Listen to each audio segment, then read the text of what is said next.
Bom, questão 18 do gabarito 2, vamos verificar a sua resolução. Assinale a opção gramaticalmente correta quanto à concordância e à regência. Vejam que a ESAF, praticamente a partir da 11ª questão, se eu não me engano, cobrou somente questões de interpretação de texto, não, perdão, de gramática. E a partir da 11ª questão, muitas questões foram relacionadas à regência. Eu lembro de duas de preenchimento de lacuna, claramente relacionadas à regência. Essa aqui, mas sem citar que eles iriam cobrar regência. Essa aqui, citando que eles iriam cobrar regência. Então, é um tipo de conteúdo com o qual nós precisamos realmente nos preocupar. É ou não é? Assinale a opção gramaticalmente correta quanto à concordância e regência. Adoro esse tipo de questão em que ele pede para que você identifique a correta. Porque perceber o erro é simples. O problema é quando ele pede a incorreta. Todas as corretas você vai achar que estão corretas. É horrível, é horrível. Você vai olhar, ler, reler e vai dizer assim, pô, deve ter algum probleminha aqui. Imagina se deparar com isso em 4 questões, em 4 alternativas. É meio difícil, né? Eu gosto muito desse tipo de formato. Só adiantando que eles gostam muito de cobrar a incorreta e não a correta. Antigamente, nas empresas, eram poucos os funcionários que dominavam o idioma estrangeiro. E com eles recorriam os colegas quando precisavam traduzir uma palavra ou um texto. Gente, não fica gatinho, fica? A leitura, para você escutar, agora é uma questão de treinamento. Você não pode somente ler por ler. Você tem que ler e aprender a se escutar, porque no momento que você faz o treinamento antes, em casa, lá na prova, a leitura silenciosa vai manifestar uma voz mesmo. Você vai conseguir quase que perceber mesmo essa voz fazendo a leitura. Nessa estrutura, qual é o erro? Ele já te aponta que quer uma questão de concordância, que pode ser verbal ou nominal, e uma questão de regência, que também pode ser verbal ou nominal. Dessa forma, procurem as relações. E não temos, olha, nenhum problema em identificar que relações estabelecidas é uma identificação de sintaxe. Analisar as relações estabelecidas entre as palavras é identificar a sintaxe. Para analisar, qual é a palavra mais importante que nós temos para o nosso processo de comunicação? Porque é ele que passa a própria informação. Então, tenham atenção no verbo. A partir do verbo, vocês identificam os nomes que com eles estão se relacionando e, a partir daí, a regência também dos nomes, tá? Meu primeiro verbo, qual é? O que era há pouco? Os funcionários. Tem uma devida concordância aqui, não tem? Tanto verbal quanto nominal. Não temos necessidade de analisar as vírgulas, porque eles apontaram que o erro está na concordância. Antigamente, nas empresas, eram poucos os funcionários. Qualquer tipo de funcionário? Não, aqueles que dominavam. Reparem só, esse que é um pronome relativo. Ele vai ter 2 braços, um semântico e um sintático. O braço semântico é para fazer o resgate da palavra que ele vai substituir. O braço sintático vai mostrar qual é a posição sintática que aquele termo ocuparia caso fosse escrito. Beleza? Beleza? Posso ir, não posso? Ele está aqui com o braço semântico para funcionários. O braço sintático para dominavam. Nós temos uma observação sobre o que em relação à concordância verbal. O que, quando ocupa a posição de sujeito, porque não é a única posição que ele pode ocupar. Sujeito não é a única posição que ele pode ocupar. Quando ele ocupa a posição de sujeito, a obrigação do meu verbo, que com ele se relaciona, é concordar com o termo antecedente. Notem, eu digo concordar com o termo antecedente. Eu estou dizendo que o termo antecedente é o seu sujeito? Não. O sujeito do verbo dominavam é a palavra que como pronome relativo substitui sempre. O sujeito, o pronome que. Mas a semântica desse sujeito está na palavra funcionários. Então, a obrigação do pronome relativo que, quando está na posição do sujeito, é fazer com que o verbo concorde com o antecedente. Deu para entender direitinho? Por que a gente frisa para esse ponto? Por que nós frisamos esse ponto? Porque eu tenho um outro pronome relativo, que é o pronome relativo quem. O pronome relativo quem, ele também tem dois braços, como todo pronome relativo. Um para resgatar semanticamente e um para se ligar sintaticamente. Se ele é um pronome relativo que substitui, ele vai ocupar uma posição sintática, que pode ser a posição de sujeito. Sabem qual é a concordância do quem? Se eu tenho a palavra quem escrita na posição do sujeito, significa dizer que eu posso concordar com o antecedente ou posso concordar em terceira pessoa do singular.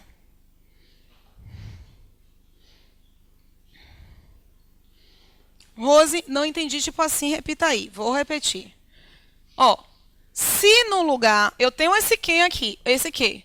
Esse que obriga que seja o verbo no plural, já que funcionários está no plural.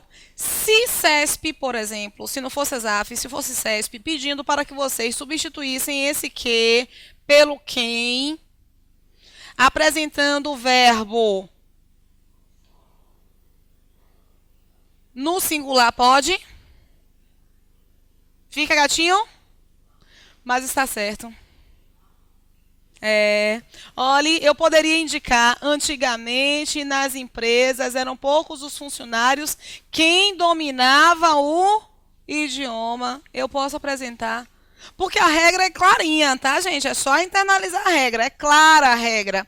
Se for o quem, ele só vai concordar com o antecedente. Mas se for o que... Peraí que eu falei errado. Se for o que, só vai concordar com o antecedente. Mas se for o quem, com o antecedente ou em terceira pessoa do singular.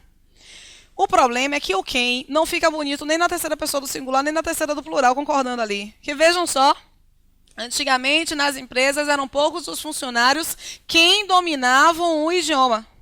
Não fica bonito em situação alguma, gente. Mas eu posso fazer as duas concordâncias. Belezinha? Belezinha? Pode ir, não é? Essa regra aqui super clara, não está não? Ok. Até agora, não há nenhum problema com esta estrutura. Nós temos que identificar as demais, que dominavam o idioma estrangeiro. E com eles, esse eles é quem? É qual palavra? É o idioma. Repara só, antigamente nas empresas eram poucos os funcionários que dominavam o idioma estrangeiro e com ele, com o idioma, recorriam... Perdão, não é com não, é porque você pensa em resgatar idioma, porque é uma ideia de instrumento, mas ele está falando sobre o funcionário, já que você está fazendo referência ao verbo recorrer. Se fosse outro verbo aqui, eu poderia até ter esse resgate a idioma, tá? Mas como é o verbo recorrer, os colegas recorriam. Quem recorre, recorre a. Os colegas desses funcionários recorriam a quem? A esses funcionários. Então, eu tenho que retirar esse com e apresentar um a. A eles recorriam os colegas quando precisavam traduzir uma palavra ou um texto. O restante fica ok, não fica? A grande questão aqui, nesta estrutura. Como eu poderia ter o com, às vezes nós fazemos a leitura sem analisar. Porque você poderia você poderia utilizar o idioma para fazer alguma coisa. Com o idioma, você faria alguma coisa. Então, no cenário do idioma, você teria a possibilidade da preposição com. Como o verbo da sequência pede a preposição a gente tem que mudar o cenário.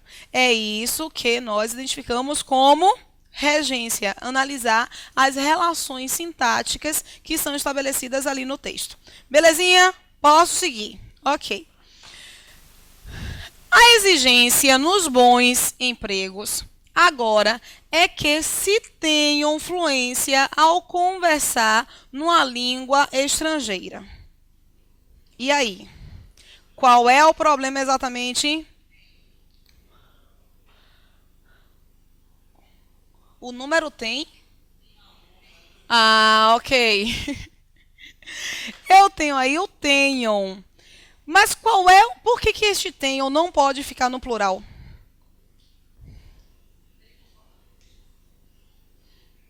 A exigência nos bons empregos é. Quem está concordando com a exigência, esse é.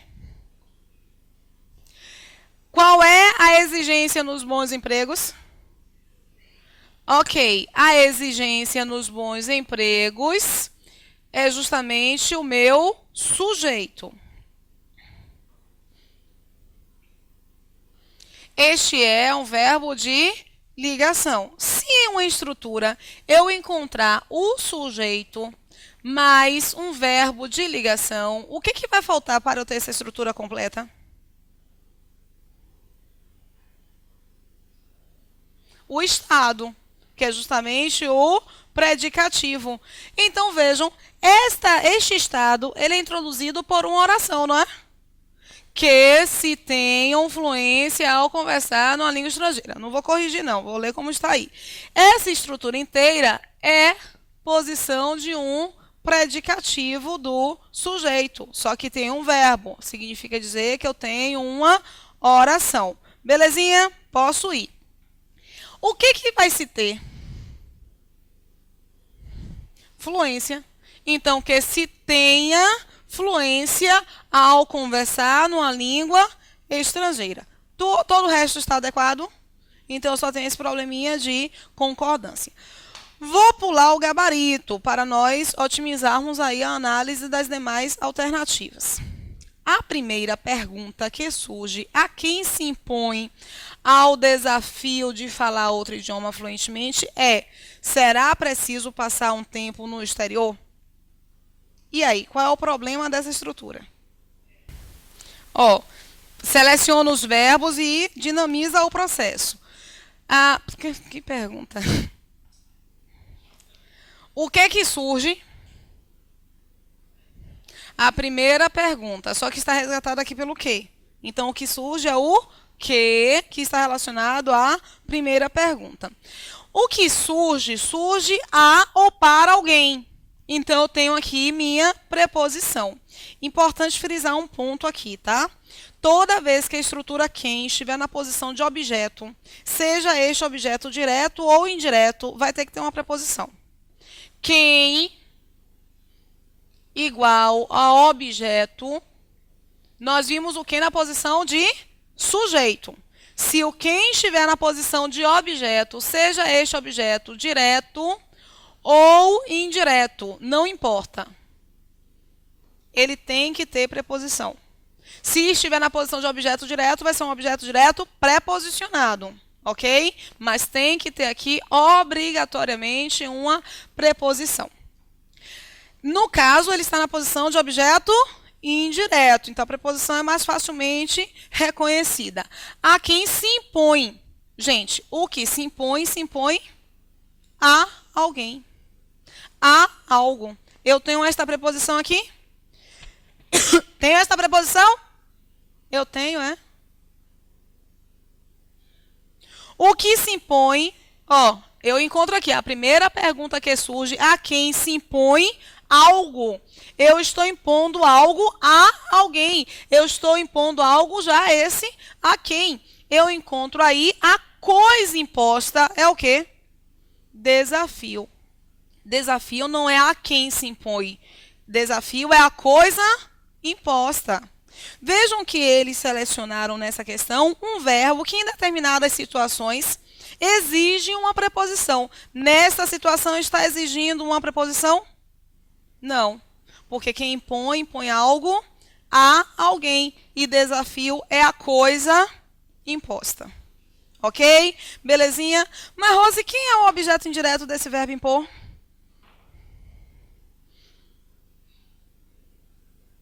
Ok? eu tenho este aqui na posição de objeto indireto. A quem se impõe o desafio, portanto, retiro aqui a minha preposição. É qualquer desafio? Vamos só terminar de analisar a estrutura. É qualquer desafio? Não. É o desafio de falar outro idioma fluentemente. Será preciso passar um tempo no exterior. Esta preposição está adequada? Quem passa um tempo em algum lugar. Tudo bonitinho, tranquilo. Vamos analisar aí a alternativa E. Não necessariamente. Um bom começo é identificar as estratégias que funcionam mesmo para cada tipo de pessoa. Leu alto, gente. Se travar a leitura, é porque tem alguma desgracinha ali acontecendo. O pior é que nem tudo que é gatinho é bom, né? Às vezes a leitura está ótima e não é adequada de qualquer forma. Mas é uma boa sistemática de identificação. Um bom começo é identificar. Quem identifica, identifica uma coisa. Identificar as estratégias. Quais que estratégias? Não, aquelas que funcionam. Veja que eu tenho um que é pronome relativo, resgatando estratégias e se relacionando com funcionar. Notem, gente, notem pessoas, né? Meninos e meninas. Para estabelecer concordância, que de vez em quando a gente tiver umas concordâncias, né? Eu tenho aqui várias alternativas relacionadas com pronome relativo. É a concordância relacionada a pronome relativo. Eles não explicitam para vocês que vão cobrar pronome relativo, mas é um tipo de prova que cobra muito pronome relativo. Então, se dedicar a esse conteúdo é bacana. Nós temos, só para ampliar um pouquinho, se eu substituir esse que pelo quem, a estrutura estaria correta? Estaria correta? Se eu substituir o que pelo quem, a estrutura estaria correta? Não estaria, mas é pela concordância que não estaria? Não, é pelo fato de que quem é um pronome relativo que se relaciona à pessoa e não a coisa, como é o caso estratégias, tá? Só não estaria correto por isso. Se fosse pessoa, aí nós poderíamos fazer a concordância. Então, é algo que você precisa realmente também prestar atenção.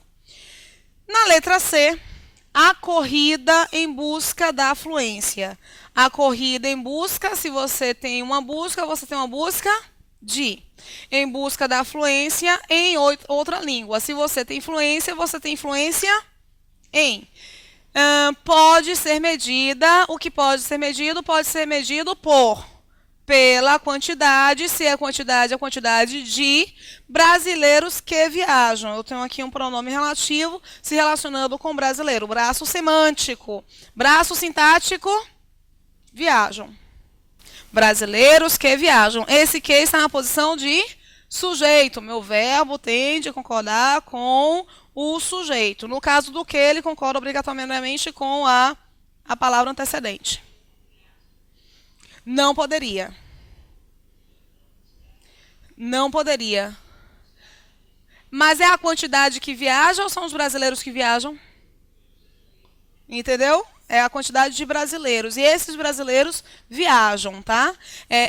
Se fosse a quantidade que é indicada nos índices, nas estatísticas, aí eu teria que relacionar com quantidade. Tudo depende muito da semântica mesmo. Tem casos que esse que gera uma certa ambiguidade e possibilita que você possa concordar tanto com o antecedente quanto. Mas aí você tem uma outra referência. Não é a observação dela. São outras referências sobre concordância. Por exemplo, metade dos brasileiros. Termos que identificam a relação partitiva podem concordar com o núcleo ou com a sua relação partitiva.